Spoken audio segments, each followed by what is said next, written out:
il est grand temps de s'occuper de ce tas de rouille. Salut à toi mon jeune ami, aujourd'hui après avoir décalé pendant plusieurs semaines voire mois le boulot que j'ai à faire là-dessus, donc je vais enfin commencer la rouille sur la Miata. Tu vois que j'ai mis une petite bâche pour la protéger vu que j'ai réussi, oui, comme tu es en train de le voir, j'ai réussi à la rentrer dans le garage.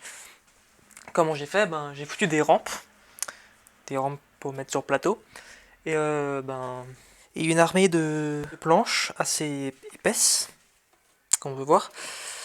Pour tout simplement, déjà en bas, la rampe c'est pour que ça passe en bas, et au-dessus c'est pour la bite qu'il y a là-bas.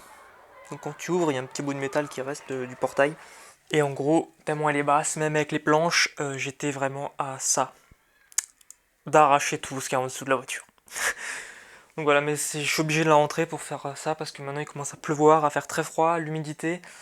Là, pas très loin de chez moi, il neige déjà, donc bon. Disons que c'est plus pas possible de faire de la rouille dans ces conditions.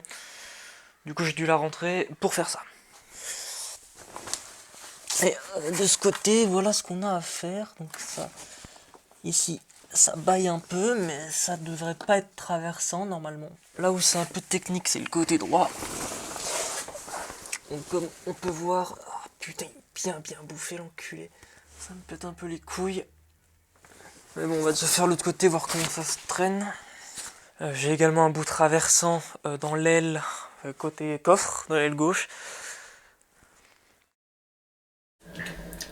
Bon, voiture levée. J'ai aussi levé l'avant pour avoir accès à cette daube. Voilà la raison pour laquelle ça sent le plastique. Ouais, et voilà le carnage. Donc ça c'est l'aile, donc j'ai enlevé le cache en plastique qui va être bon.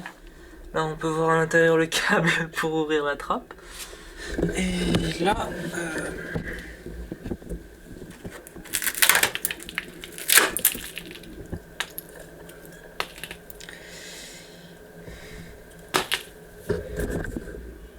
voilà. C'est... Putain, mais il y a des gros morceaux qui se barrent.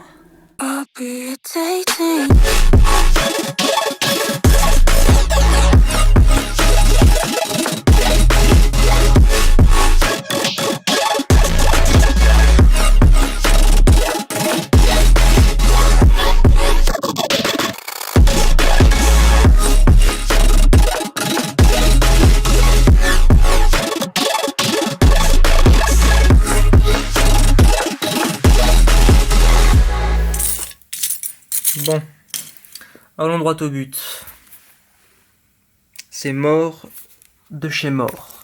Donc là, je viens de gratter avec ce que je pouvais de reste de batterie de Parkside qui me restait. Ça va jusqu'ici. Après ici, je crois qu'il y en a encore un peu. On voit que la peinture elle a écaillé, mais en dessous c'est pas pourri. Donc tout ça, ça devrait être sauvable. Mais ici, quand tu vois que la tôle, j'ai pu la plier comme ça. Là, je devrais pouvoir couper ici, droit. Par contre, ce qui me fait le plus chier, c'est que vous savez, un bas de caisse c'est constitué de deux parties. Donc t'as la partie qui ferme et en dessous t'as la partie châssis.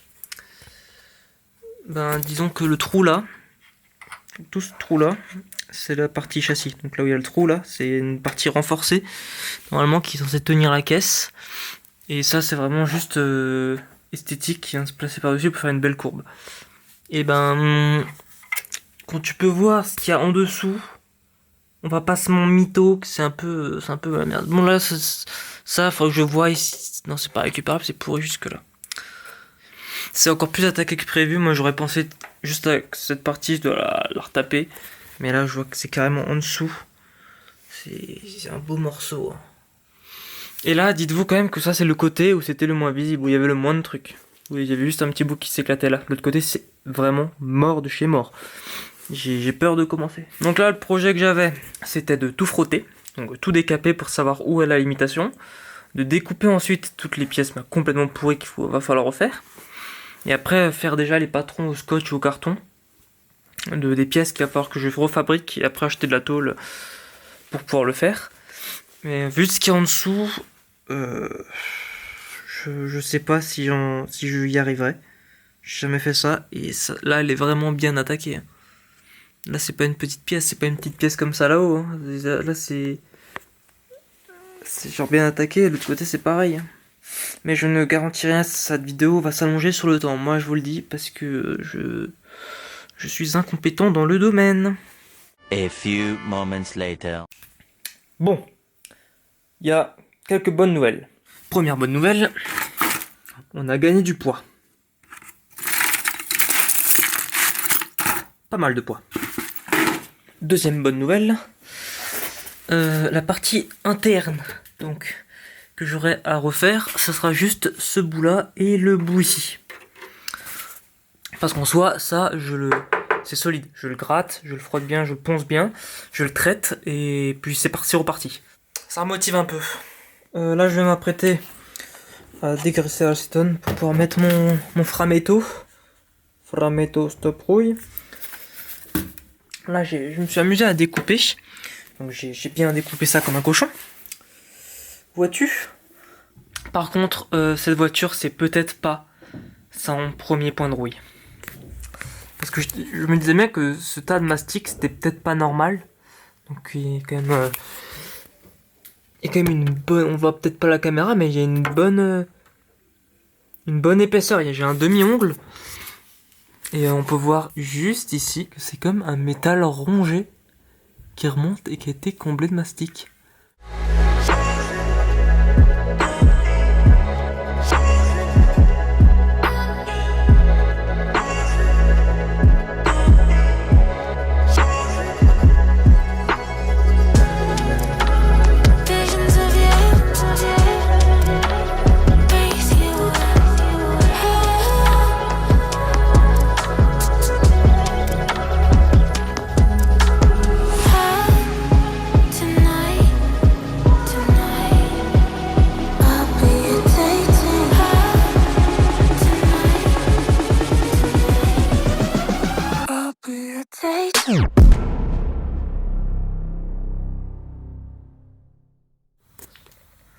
Yo, bon, j'ai un peu bossé sur l'auto, je vais pas te mentir, j'ai rien filmé. Oui. Donc, en termes d'anti-rouillage, j'ai refoutu en plusieurs couches d'anti-rouille. Donc on voit que là où c'est bien foncé, c'est là où c'était rouillé, où du coup ça a fait effet. Ça a très bien fait effet. Il y a un moment, j'avais eu un petit souci. Comme quoi, à certains endroits, il y a de la... Je vous mets le clip. Il y a une situation qui se développe ici. Il y a les ponts orange, en fait, c'est de la rouille qui est en train de traverser mon anti-rouille. Je comprends pas. Et il y a qu'à moi que ça arrive, ces trucs-là, on est d'accord. De la rouille qui traverse l'anti-rouille. C'est beau, quand même. Donc vous avez vu, il y a de la rouille qui est ressortie, j'ai remis plusieurs couches. Ça, ici, là, bon, j'ai recoupé aussi cette partie, genre, j'ai recoupé une petite épaisseur. Parce qu'ici, là, il y a un endroit, c'était aussi bouffé, et je crois que je vais remettre une couche, vu la tronche que ça a. Oui, je repeins la roue de secours, je cherche pas. Donc j'ai là une plaque. Alors, la plaque, 1 mètre par 1 mètre, en 1 mm d'épaisseur. Sur internet, tu peux en trouver des plaques comme ça pour 30 balles, mais bon, t'as 30 balles de frais de port. Celle-là, je l'ai reçu à 60 balles d'un truc local. Le scotch, c'est les 2 petites pièces qu'il y a à mettre avant de faire le bas de caisse. Donc la partie châssis qui avait été atteinte. On voit la taille des pièces par rapport à la planche. Donc avec ça, j'ai large de quoi faire le coffre et les 2 bas de caisse. Le coffre, vous savez pas de quoi je parle, mais dans la prochaine vidéo, vous saurez. C'est la merde. J'ai déjà pris 2 gabarits, donc je vais vous montrer les gabarits de quoi c'est. Ah oui, j'ai la giga flemme de mettre le micro-cravate, du coup c'est le micro interne du Sony, il fait le taf, donc pourquoi pas, écoute. Alors, la première petite pièce vient juste ici, donc pour couvrir ce trou, comme ça. D'acier électrique, c'est un bruit dégueulasse. Ouais, c'est pour combler le trou, et après l'autre pièce, ça vient pour repasser par-dessus, et pour couvrir ce trou-là, et après je viendrai refermer. Allez, donc on va décaper, couper les pièces et on va déjà souder ça avant de s'attaquer à la grosse partie du bas de caisse. La contre-plongée est dégueulasse. C'est mieux.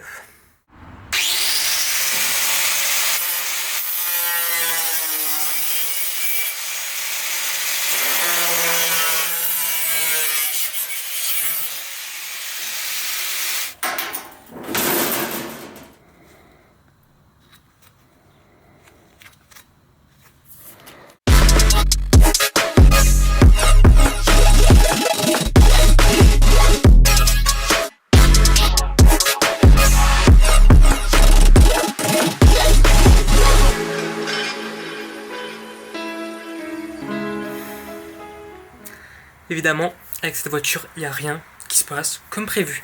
À chaque fois que tu fais quelque chose, t'as plus de surprises. Le souci que j'ai, c'est que j'ai essayé de souder. Et on peut voir que si on peut... Est-ce qu'on peut voir? Oui. Donc on voit qu'il y a des trous partout. Parce que c'est chiant. Ça soude pas en fait. Ça ne traverse pas le métal d'un millimètre. Mais la tôle, là ça tient par la magie du Saint-Esprit. J'ai essayé en mettant un bout derrière, en contre-couche. Ça marche pas non plus. Là ça tient je sais pas comment. Et j'ai pas trop envie de m'amuser à juste combler des trous avec du mastic pour absolument toute la bagnole. Donc je sais pas s'il y a des trucs, parce que le réglage il est au minimum. Alors, littéralement j'appuie, ça tac, ça fait juste un point. Qui est dessus, littéralement il touche et c'est fini. C'est passé à travers. Donc je sais pas pourquoi. Il y en a qui le font, ça marche.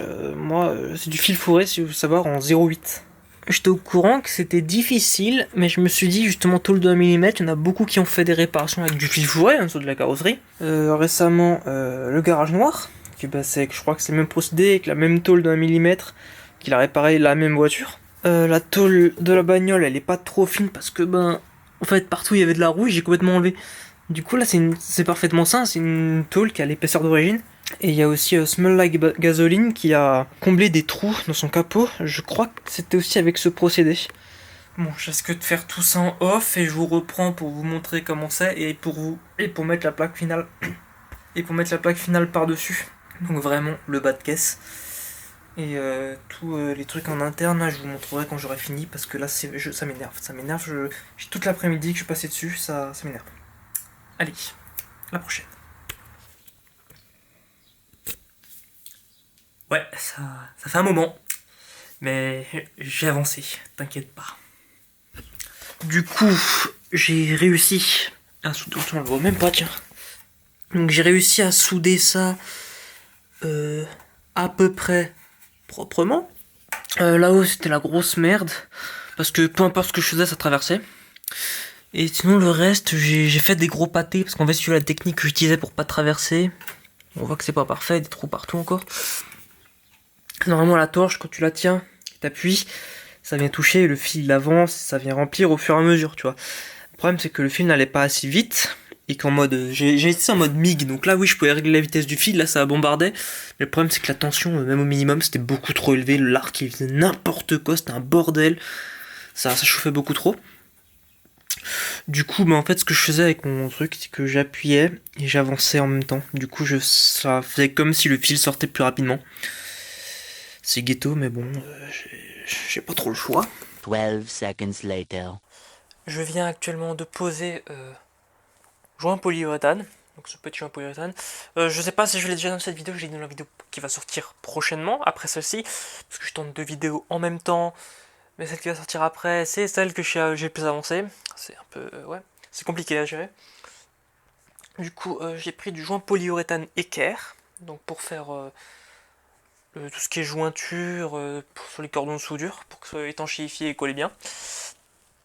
Alors pourquoi j'ai pris du équerre et pas du bas de gamme? Parce qu'en fait, bizarrement, ceci coûte moins cher que du bas de gamme Amazon, que le moins cher que je trouve sur Amazon. Du coup, j'ai pris ça et pareil pour cire corps creux que ici, c'est aussi moins cher que ce qu'il y avait sur Amazon. Pourquoi? Je ne sais pas, moi je suis content parce que c'est de la qualité professionnelle. Donc je vais tout de suite vous montrer ce que j'ai fait. Donc là j'ai fait sur ma plaque que j'ai soudée, j'ai mis mon ma colle, pour faire mon joint. Pareil de l'autre côté, j'ai laissé le petit trou là pour évacuation. Je sais pas s'il y sert à ça, mais bon, j'ai un trou d'évacuation. Donc voilà, j'en ai mis juste là. Quand j'aurai soudé la plaque, j'en mettrai sûrement ici. Pour coller, parce que je pense pas que je soudais là directement dessus. Donc là, après j'en mettrai en dessous, ici, pour venir emballer le tout, pour pas que l'eau s'infiltre quand j'aurai tout fini. Là pour le moment, j'ai juste fait ça. Et là, je vais profiter que j'ai ma petite bombe de protection corps creux, pour les balancer dans les trous, dans les moindres accès que j'ai à l'intérieur du bas de caisse avant de tout fermer, pour remplir un maximum par tous les trous. Pour être sûr que normalement ça devrait le faire. Voilà.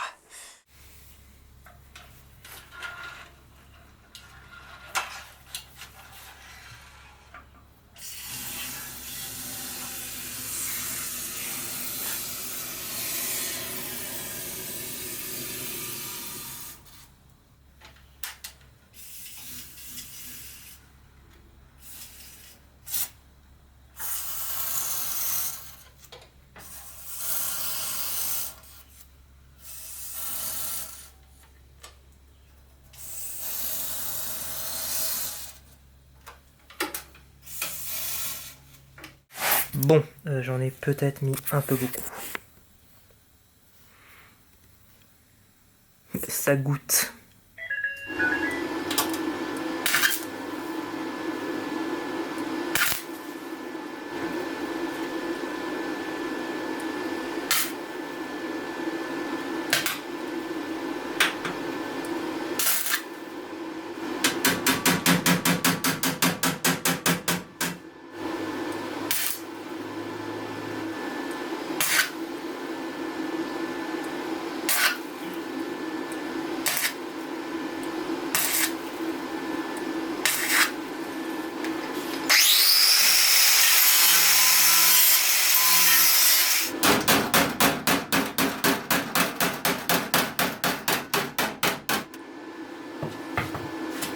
Ah, si t'es carrossier, fuis.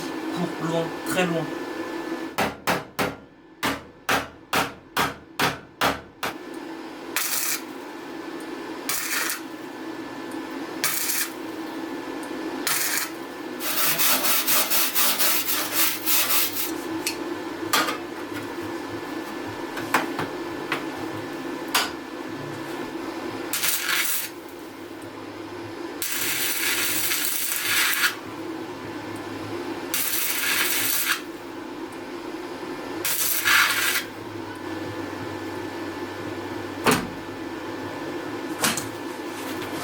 Sérieux? Putain! Persuasion. Persuadé.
Bon, voilà ce que ça donne après la soudure meulée.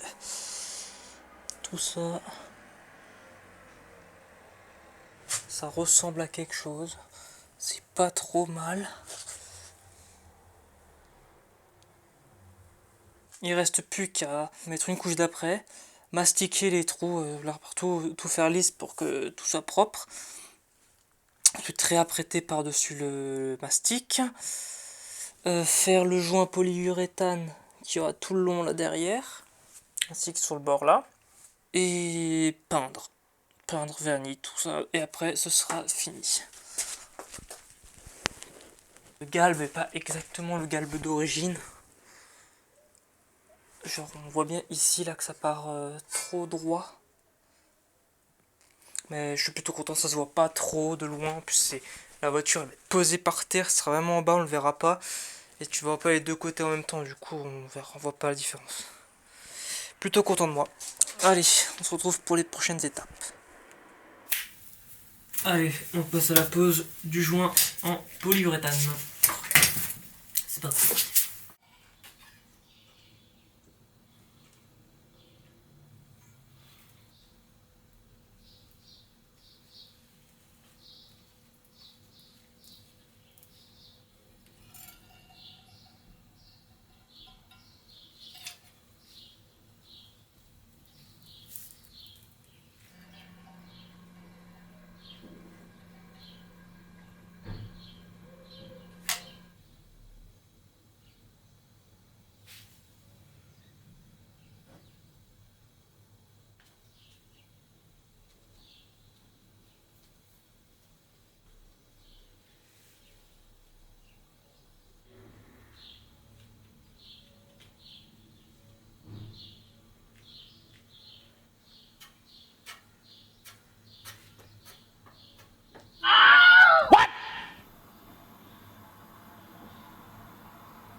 Bon, alors, au toucher, c'est lisse. Bon, là, tout ce qui est ça, là, ça ressort. Enfin, on sent des angles. Mais globalement, c'est lisse, tout là-haut. En bas, il y a encore des petits points. Comme ça. Mais c'est chiant, j'ai 3 couches de mastic que j'ai passé. C'est horrible. Le truc que je déteste le plus faire, c'est bien ça. Poncer le mastic, c'est un enfer. Là aussi, c'est pas parfait, mais bon. D'origine, là, il y avait 15 tonnes de mastic qui venaient recouvrir. Donc ici, je sais pas si on peut voir. Là, si on peut voir un peu. Que ça fait un peu comme un trou et que ça remonte. C'est dû à la forme du bas de caisse qui est comme ça. Et pour combler, ça avait été mis beaucoup de mastic. Et je ne veux pas remettre autant de mastic. Surtout que même en cumulant les couches, là, ça fait un peu de la dé. Donc on va laisser ça comme ça. De toute façon, c'est le dessous du bas de caisse d'une voiture qui va être posée par terre. Il est recouvert d'anti-gravillon. Donc est-ce qu'il faut que ce soit nickel. J'ai envie de te dire, on s'en bat les couilles. Parce que là, elle paraît haute, hein, mais la réalité, c'est que... La réalité, je crois, c'est qu'il n'y a que ça qui la sépare du sol. Non, pas mauvaisement. Il doit y avoir ça qui la sépare du sol, tu vois. Bien évidemment, je ne filme pas la peinture parce que caméra oblige, j'ai pas envie de la déglacer. Du coup, on se retrouve plus tard. Et voilà, c'est terminé. Bon, j'ai eu 2-3 petites galères, donc j'avais tout fait, c'était nickel, c'était magnifique. Et en enlevant le scotch ici, bon, on peut voir encore un petit trait, ça a arraché en fait un peu l'anti-gravillon qui avait séché de par-dessus. Du coup, ça avait foutu un peu la merde, j'étais dégoûté. Ici, au niveau de la jointure, on le voit encore, mais j'ai un peu refait parce que j'ai remis après une petite couche de peinture et une couche de vernis pour essayer de masquer aussi la trace de scotch. Du coup, je pense qu'il y avait l'après qui s'était mis sous le scotch et l'anti-gravillon pas, et du coup, ça a fait un petit trait blanc-gris comme il y a ici, que j'ai aussi repassé un petit coup de peinture. Donc voilà, je sais pas si on voit les défauts. Ici, on voit un gros défaut. Là, pareil, en fait, ce qui s'est passé, c'est qu'à un moment, je bidouillais à l'intérieur de la voiture. Parce que le vernis touché, c'était tout était sec au toucher. C'était terminé. Du coup, je bidouillais à l'intérieur pour voir les fusibles. Et peut-être, je pense que, en fait, en ouvrant la porte, le joint frottait. Ou je sais pas quoi, mais en gros, l'anti-gravillon s'était enlevé. Alors, en embarquant tout. J'ai remis une couche de peinture comme je pouvais, mais bon, ça reste quoi. Sinon, globalement, le match de couleurs il est bon. Jusque là, c'est un peu terne parce qu'elle est vieille la peinture, là c'est tout neuf. Et c'est aussi sale, hein, on va pas se mentir. On va pas se mentir que la voiture elle est dégueulasse.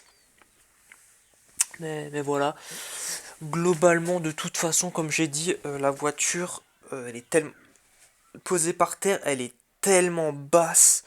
Et elle pourrait l'être encore bien plus. Aussi, ce que j'ai remarqué, là on le voit pas trop à la caméra, mais déjà tous les angles qu'il y a là des pliures, on les voit. Bon, il faut bien les regarder pour les voir, tu vois, mais on les voit. Et au niveau de la jonction, ici, on sent au toucher qu'il y a un renfoncement. Mais ça, j'aurais pu mettre plus de mastic, mais j'ai pas de ponceuse. En fait, du coup, je ponce à la main, c'est un enfer. Et comme le dit si bien le collègue Unity Driver, ce n'est pas mon métier. Et oui, ce n'est pas mon métier. Là, le but, c'est juste qu'elle ait une bonne gueule. Parce que bon, il n'y a pas que ça comme problème, on va pas se mentir. Aussi, en attendant que tout sèche, j'ai passé un petit coup de polish ici. Il y avait, je sais pas si vous vous souvenez, une trace de vernis cramé. J'ai passé un petit coup de polish avec un chiffon. Et c'est revenu. Donc, nickel. J'ai également, paf, petit coup de polish sur les écrous de roue. Là, ils sont nickel, alors que les autres, ils sont immondes.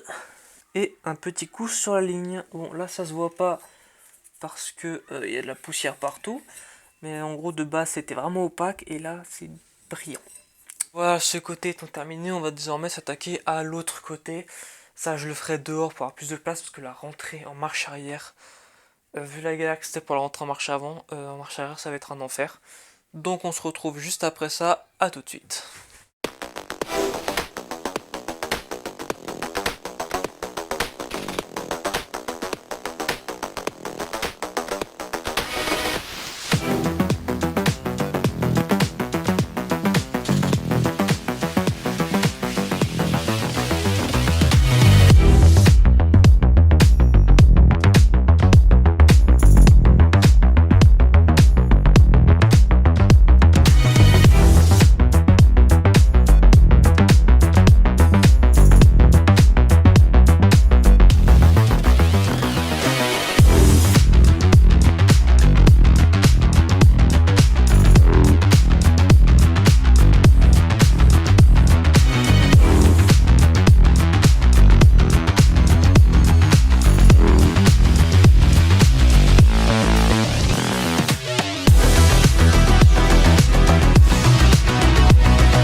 Ça y est, c'est enfin terminé. Donc pour le premier bas de caisse que j'ai fait l'erreur de souder d'abord la partie du dessus, puis la partie du dessous, ça m'a demandé de se frapper comme un connard. Et pour le deuxième bas de caisse, j'ai fait dans le bon sens, donc c'était nickel. Bon, c'est pas parfait, mais il a commencé à me saucer sur la gueule. Et je ponce à la main, donc c'est un enfer. Donc c'était un peu... Le ponçage a été bâclé, ça se voit un peu à la caméra. Bon ben c'est pas grave, ça pourrait être refait quand j'aurai une ponceuse, tout ça. Et l'autre erreur que j'ai fait sur le deuxième bas de caisse, c'est d'avoir mis le joint polyuréthane sur la partie du dessus, ou sur l'autre bas de caisse j'avais mis du mastic. Je me suis dit je vais gagner du temps parce que du coup comme le joint polyuréthane prend 12 heures à sécher, après avoir soudé je l'ai direct mis pour être sûr qu'il n'y ait pas d'infiltration d'eau. Et que pour que le lendemain je puisse poncer et faire ça, du coup je me dis je gagne du temps. Et en fait à poncer c'est un enfer ce truc. D'ailleurs c'est la majorité de ce qu'on voit en fait, le ponçage foireux, mais en fait c'est ça, c'est le joint. Et je sais pas pourquoi à un endroit il me fait des cloques, Genre comme si là ça avait gonflé, ça fait des bulles sous la peinture. C'est dégueulasse, mais bon. Que veux-tu? Aussi, je suis allé rouler avec. Du coup, il y a des petites projections de caillasse qui m'ont déjà défoncé la peinture sur le bas de caisse. Là, j'ai également nettoyé la voiture, histoire qu'elle soit propre. Donc voilà, c'est déjà la fin de cette vidéo. Fait déjà, ça fait plus de 30 minutes, hein, donc c'est quand même assez long. Cette vidéo, je l'avais débutée en novembre, décembre. Et entre-temps, il y a le Garage Noir qui a acheté une Miata, qui l'a entièrement refaite, qui a fait le même travail que moi, et qui l'a fait redémarrer en ayant fait le moteur avec. Donc oui, il a été bien plus rapide. Moi, j'ai pas le temps, j'ai pas le matos, j'ai pas la place. Donc ça a été un peu le bordel à faire. Mais bon, vous voyez bien qu'on peut se démerder avec très peu de choses. J'ai réussi à faire ce que je voulais faire alors que je ne savais rien faire. Je ne suis pas carrossier, ce n'est pas mon métier comme le dirait Peter. Belle de loin, mais loin d'être belle également. Mon but c'est pas qu'elle soit impeccable, sinon je l'amène chez un carrossier. Il me la fait nickel parce que j'ai d'autres problèmes un peu partout. Mais c'est que je fais tout moi-même avec ce que j'ai et un très très petit budget. Donc j'en ai eu pour quoi à peu près une centaine d'euros pour refaire les bas de caisse. Oui, c'est que dalle, sans compter le matériel poste à souder. Juste le consommable, je dois en avoir pour une centaine d'euros. Donc voilà, je vois tout de suite venir en commentaire les gens rageux, soi-disant carrossiers, qui vont me dire c'est pas comme ça qu'on fait, machin. Dans la réalité, tu fais pas ce que tu veux. Hein. Si je suis pas carrossier, je fais comme je peux. Donc voilà, si cette vidéo t'a plu, n'hésite pas à mettre un like, à t'abonner, tout est en dessous. Mon Discord, Instagram, tout est dans la description. Un petit commentaire, ça fait toujours plaisir, hein, vous n'êtes pas beaucoup à en mettre. Mais quand vous en mettez, ça fait extrêmement plaisir. Et sur ce, ciao!